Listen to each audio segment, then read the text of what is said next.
een open press comments today eigenlijk. Did you get any kind of celebration last night? Not a lot, but as after every game we go with a few people, drink a glass of wine, and then we go home because it was quite late already when all my media duties were done. Is there an update on Trent Alexander-Arnold? Will he be available this weekend? No, I don't think so yet. No, that's going to be too early for it. Derby maybe, or we don't play Derby County. the Derby? Yeah, difficult to say. It's like I said before. It's not going to take months and not even weeks, but that will be. That's only 3 days after the Plymouth Argyle game. So let's wait and see if he's available. We also have to look at the long term. Of course, we don't want to take any risk with so many games afterwards coming up. But if he's fit, then of course we will use him. How key is rotation again this weekend, and what kind of a balancing act do you have? Because there's a number of players that I'd imagine you want to give game time because you want to get their match sharpness up, but at the same time, if you have too many players in there who aren't fully sharp, it can make these ties that bit trickier for you. Yeah, I think it's always a tricky tie, no matter what team you play, because it's an away game. It's their final probably, as many times if Liverpool comes anywhere.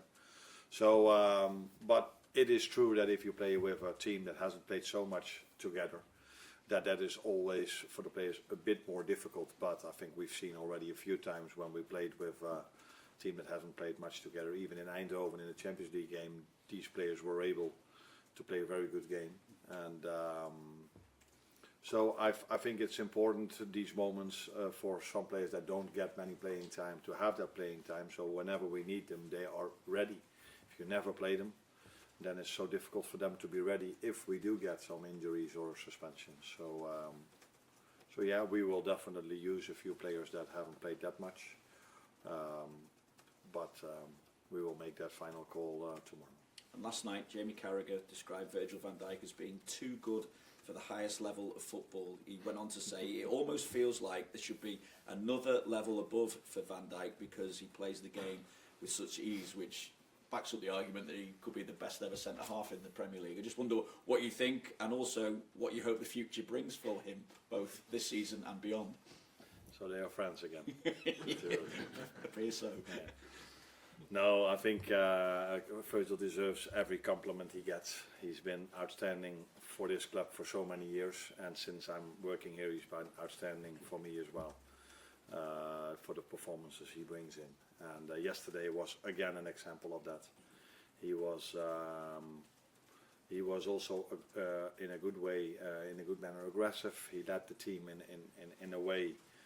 With the ball, we all know what he can do, but also without the ball, he was sharp and ready. And it was not a coincidence that it took 80 minutes before they had their first shot on target. So Virgil, like many others, has a great season. Has a good season, sorry, but he wants, just like all the others, to make it a great season, and therefore we have to play still many games. And what do you hope the future brings for him? How do you say this? Good health. A good health, yeah, for him and his family. That's the first thing I wish him. And I hope I can enjoy working with him for a long time, but that I don't think is a surprise for you. Not at all. Thank you. Cheers. Conor Bradley showed last night again what an attacking threat he can be, getting that assist for the third goal, and the runs he makes for a right back, quite unusual for a right back, often through the centre, really high up. How do you make sure that there are no gaps left defensively when he's making so many runs like that? First of all, not lose the ball. That's the smartest thing you can do, and the good thing is that the players that have the ball, and he has to understand when he has to make that run.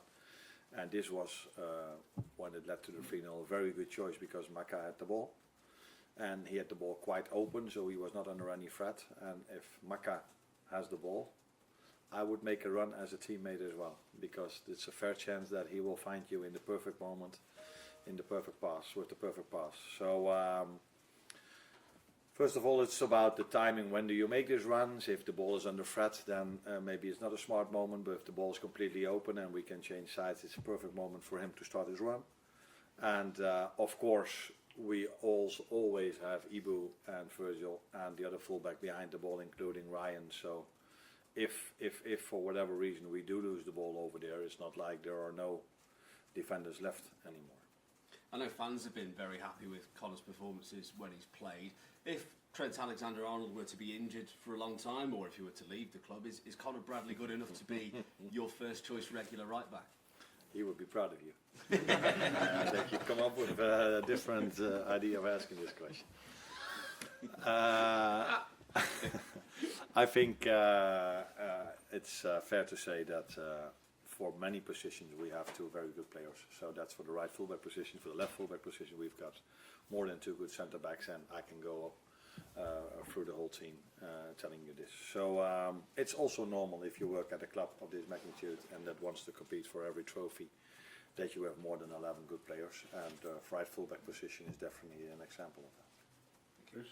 And Ernest, several of the players have talked about this year having more time to live a normal life than in the past, being husbands, in some cases fathers. Is that something that you consciously take into account to kind of keep the squad fresh, keep them happy, and I mean, is that a conscious strategy, or it just so happens that compared with your predecessor, that's just the way you do things?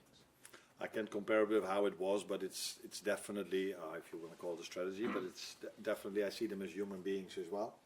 And we are working very hard if we are here at the AXA and if we are playing a game. I think there was a great example yesterday again of how hard these players work. But if you want to just keep on going for such a long season because they never have a week or 2 weeks off, then I think at certain moments they have to be at home as well and being a father or a husband as well. Because if you are only a football player for 15, 16, 17 years with only 3 weeks off during the summer, if you can only be a father or a husband for 3 weeks a year, that would not be human. So of course we take this into account, but we do these things mainly because we think it benefits us for winning football games. So. And part of that manifests itself in, for example, staying at home the night before a home match rather than all gathering in a hotel as has been done in the past? That's part of it. The other part is that people tell me, and the people that have more knowledge than me about this, that you always sleep better in your own bed than in a hotel bed. So, and sleep is a very important part of getting the best possible performance. So it's not only the argument you just gave for them to be at home with their families, but it's definitely also that they are better prepared for a game, in the opinion of people that tell me this. And I have no reason not to believe them, because if you use common sense, I think everybody can understand that you sleep better in your own bed than in a hotel bed. So if it's not necessary, we indeed sleep at home. Hi, Liverpool were in contention for all trophies last season before their form dropped off. Are the team better placed to go for all four this season? It's difficult for me to judge because I wasn't here last season. So I don't know. I can only tell you that we are at this moment of time in a very good place. And I'm not only talking about the result yesterday evening, but players are fit already. Not only the 11 that were on the pitch yesterday, but the ones that came in as well. So we're in a good place, but we also know how long the season still is, and how many difficult challenges there will still be for us. But we are in a good place. There's only one downside of beating Tottenham 4-0, because the last time we beat them 6-3, I think it was a week later that we beat West Ham 5-0, and all of a sudden that was the bar. So when we just started winning 1-0, everybody was saying they don't have the same form anymore. Yeah, we are in a good place, but I'm not expecting us to win every single game in the manner we won it yesterday. But that's also not what I ask of them. We just try to do everything to win every single football match. And if it can happen like yesterday in such a good and dominant performance, that's perfect. If not, we have to find another way to win that game. James? I was just asking about James McConnell, because he took the decision not to loan him out and keep him around for the rest of the season. What is it you've seen from him that's impressed you so much? I think you watched the PSV game as well, so that's what you see, and what I see is him on the training pitch competing with all our other midfielders, and then I see a player that is, like I just said, competing with them. So always gives everything he has, and Tyler Morton is out with an injury for a while, so that means I think he was maybe our sixth midfielder, and James is taking that position for the upcoming weeks as well. So it's a combination of both. It's him doing really well, and the injury of Tyler Morton. What's Tyler done? Am I allowed to say that? Yeah, it's his shoulder. Okay. He has a shoulder injury. How long do you think he'll be out for? For 4 weeks, or maybe even longer. Yeah. Just check on Alisson. Is Alisson? Well, I didn't know what the issue was yesterday. You say he's just rested, or is it? Yeah, I think I said before the game that we almost every time we've played the second goalkeeper in the League Cup. So at Brighton it was Feet, because at that moment of time Queef wasn't the number one, because Alisson was injured at that moment.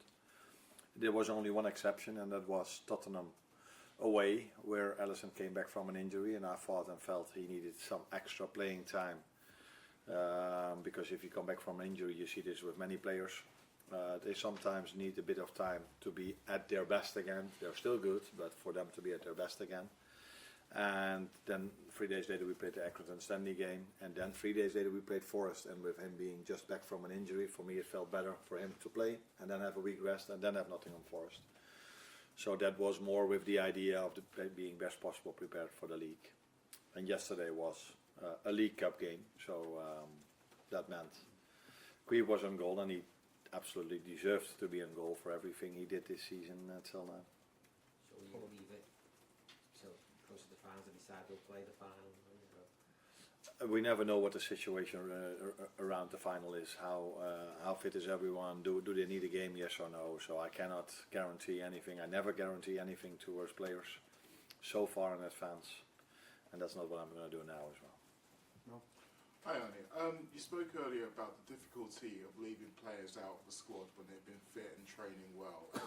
Depending upon obviously the outcome of this game and maybe a subsequent draw, this could be the last game of the season for some players in the squad. So in that desire to impress and maybe stay involved, is there a danger maybe their performance is more about their individual ambitions rather than those of the team? And is this something that you've maybe discussed with some of them? No, I don't discuss this. If I have to discuss this now, I didn't do my work properly for the first 6, 7 or 8 months. I think I tried to convince them every single day that only the individual performance can be of a high level if the team performance is of a high level. And if they now think that they need to do individual things to get playing time with me, then I did something wrong in the past 7 or 8 months. They don't get playing time because they score 3 goals or have a great attacking. They first of all need to work as hard for the team as, for example, the players did yesterday. And if you cannot bring this, then you have hardly any chance to come into the team. If you do bring this, then I'm not judging them on quality, because I know all of them have quality. So then sometimes you have a good game, sometimes you have an okay game. But the only thing the standard is that you work incredibly hard, and that's the only chance you have to come into this team. I know the Aston Villa games now move forward to against the 19. Yeah. Do you have any view on that, or it's just one of those things? No, yeah. Success? We want to be competing for every trophy. We want to be in every competition. No, then we must not complain about the amount of games we have to play. I don't see an advantage or a disadvantage. So we play probably Sunday, Wednesday, Sunday or something like this, and Aston Villa will probably do the same. So it is what it is. I said before, 2 or 3 days ago, maybe that's the last time I have to talk about this, that if you are a club that has to play so many games, even clubs that don't have to play so many games have 22, 23 players.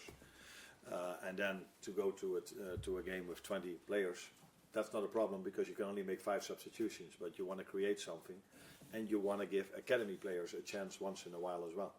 And if you can only bring 20 players, that is the biggest problem for the academy players. If I would have had 23 players yesterday, then James McConnell and maybe Rio or Trey were in the squad, and it was an ideal moment for them to get a bit of playing time yesterday.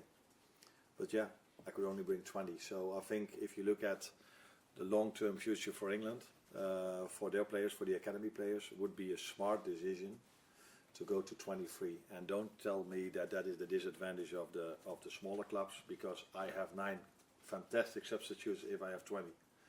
So it's not that I then all of a sudden have 12 great substitutes. That is, 9 is already enough, but it's more giving chances to younger players as well. That would be beneficial if we go to 23, like every other league in Europe. Except for Trent Alexander-Arnold and Tyler Morton, how happy are you to have a fully fit squad, or nearly fully fit squad at this stage of the season? Yeah, you can answer that question yourself, I think as well. It's something you want. If you have to play so many games and the importance of the games only are growing and growing and growing, you want to have as most players available as you can. And I have to give big compliments not only to the performance staff but also to the players, because they put a lot of effort in to stay as fit as they are. It's not only what they do on the training ground or what they do during the game. If you look at them, how professional they are around the training session before and after, then it's not a surprise to me that they stay as fit as they are at the moment. Arnie, you said a couple of months ago how you thought Darwin had a couple of things to improve in terms of his all-round game. The last few weeks his link-up play seemed very good, to me at least. What have you made of Darwin and his all-round game in the last month or so? Yeah, better indeed. I think in general we use the number 9 better and better than we maybe did in the beginning of the season. So that is the positive thing of playing more games, training more together, have more meetings together, that you can highlight that a bit more as well. I think in the beginning of the season we were quite dependent on our wingers, but I see that we are starting to use our 9 more and more in situations that we have to use them. And as a result of that, these players come in promising positions and they have just as much quality as our wingers. So if you put Jota in a promising position, or if Lucio plays there, or Darwin, they will give you what we're all hoping for, and that's goal and assists. Thank you, everyone. Yeah, thanks, Arne. Thank you. Take care.